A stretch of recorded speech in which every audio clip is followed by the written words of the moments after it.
Hello. So in this video, I like to talk about hustle culture among workers and students because I think it's really relevant even for me. So what is hustle culture? Hustle culture is basically a culture that glamorizes working hard, but not just merely working hard, but working over hard.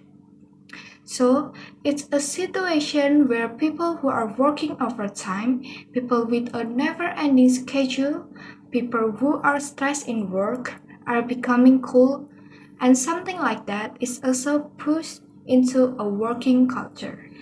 Maybe you guys could also feel this whether it's in your workplace where oh my god, everyone here feels guilty when they are not working or even in your college community or at your school or even in your house.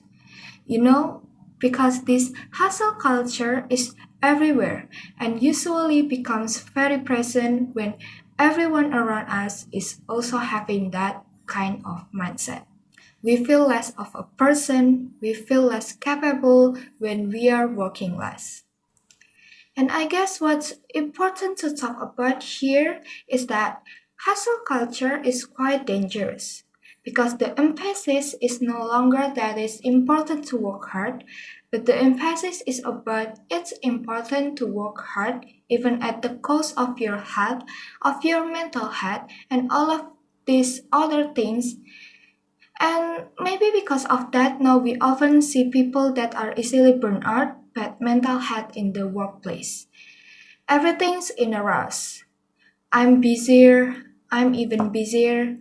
And this happens subconsciously, not like we literally say it that way, but have you ever felt good when you're working harder than your colleague, for instance? Have you ever felt a sense of good when you're relaxing for a bit or like taking a break for just half an hour? You feel like, oh my god, I'm not being productive. That's the side where hustle culture is becoming toxic.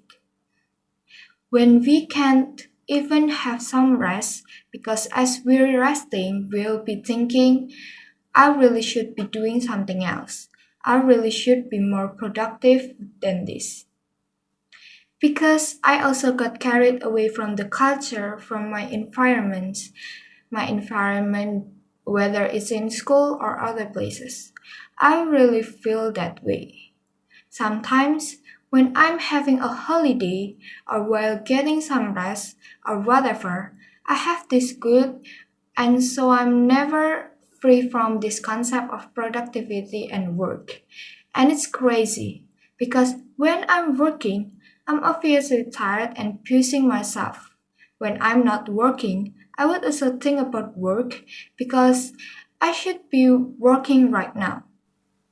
So your life just revolves around work and it becomes this toxic, unhealthy situation that leads to burnout.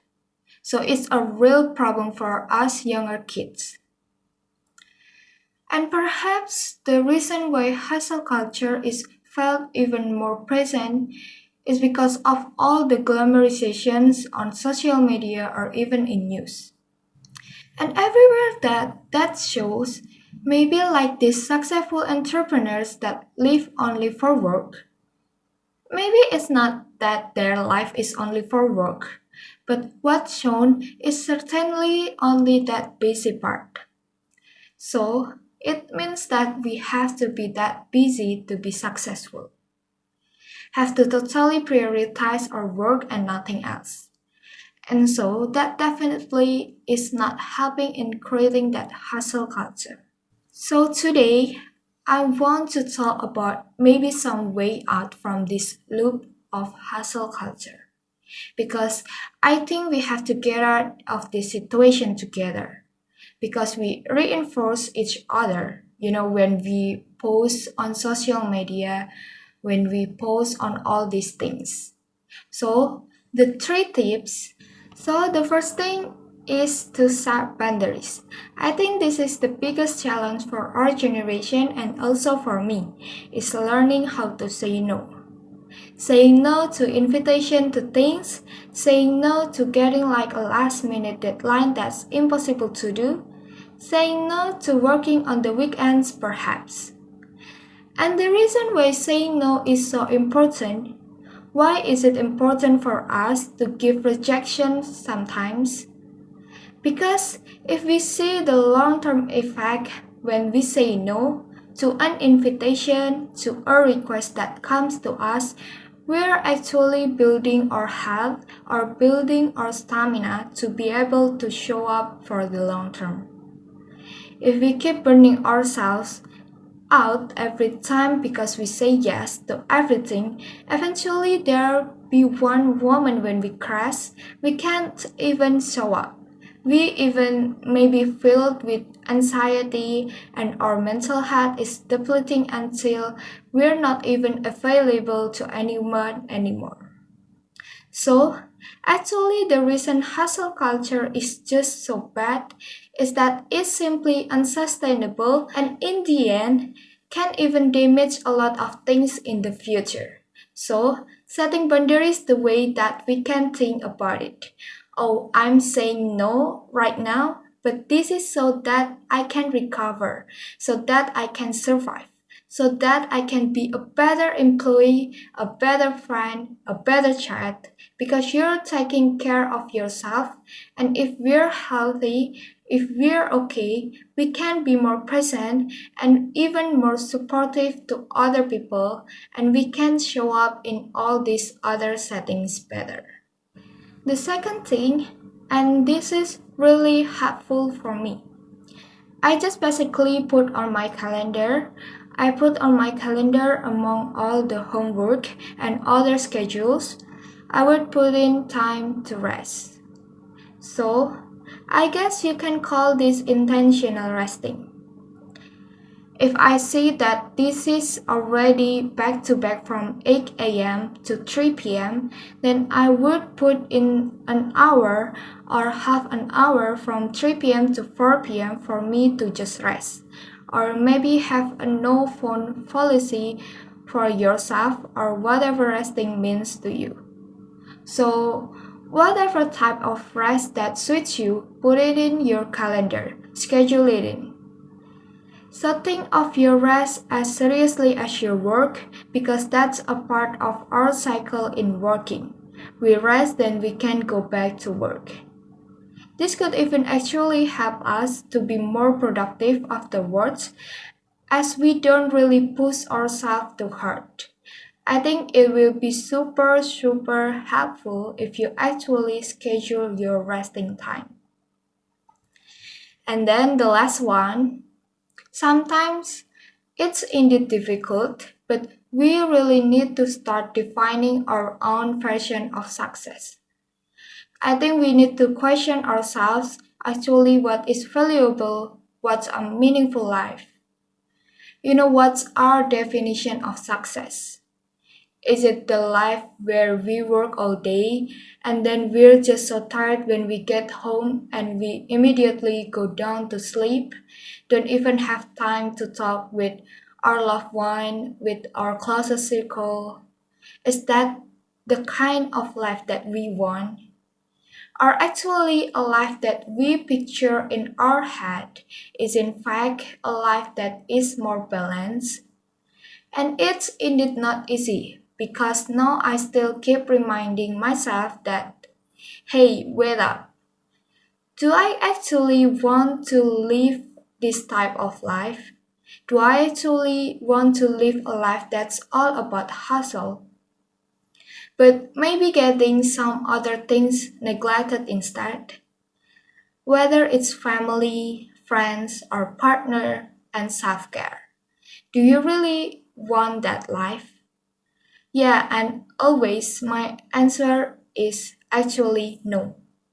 I don't want that life, and maybe there are a lot of us that think like, no, this hustle is just for a while, it's short term. It's only for the next 5 years. Then it's all relaxing. There's some truth to that, but I think this kind of strategy is also a little bit problematic because you never really know what the costs are. For those 5 years of hustle, you maybe could lose some relationship or you could end up like doing things that turn to give permanent effects. Actually, this become permanent cost to your health and to your life in the future. So that's that. I think it's really cool for people who can live on their own terms with their own version of success and can really be consistent with that because I struggle myself. But I still think that is like a powerful tip, a powerful insight that when we're living more intentionally, using our definition of success, and maybe success is not always filled with work, work, work, and work, until finally our mental and physical health drains. Then that's the way you can keep yourself accountable and you can say, that's not my definition of success, and this is how I'm going to protect my life and protect myself. And I think that's powerful, but don't worry, guys, I'm still on this journey with you too. I'm also actually a victim of hustle culture. I feel the guilt every time I relax a bit, take a breath, just a couple seconds, I feel guilty. I can be busier than this. I could be even more productive. But I also already felt so bad when you're burned out. So, yeah, I guess another thing is we as a community, as the younger generation, should also help in debunking this myth of all work and no play is good. Yeah, and when we should be telling our friends, we should be telling people on social media that rest is also important. As important as your productivity, as important as your work, and I want to do more of that. But anyway, thanks for listening. Hopefully, our talks today are quite helpful for you guys that feel the same way. And talk to you soon in my next video. Bye.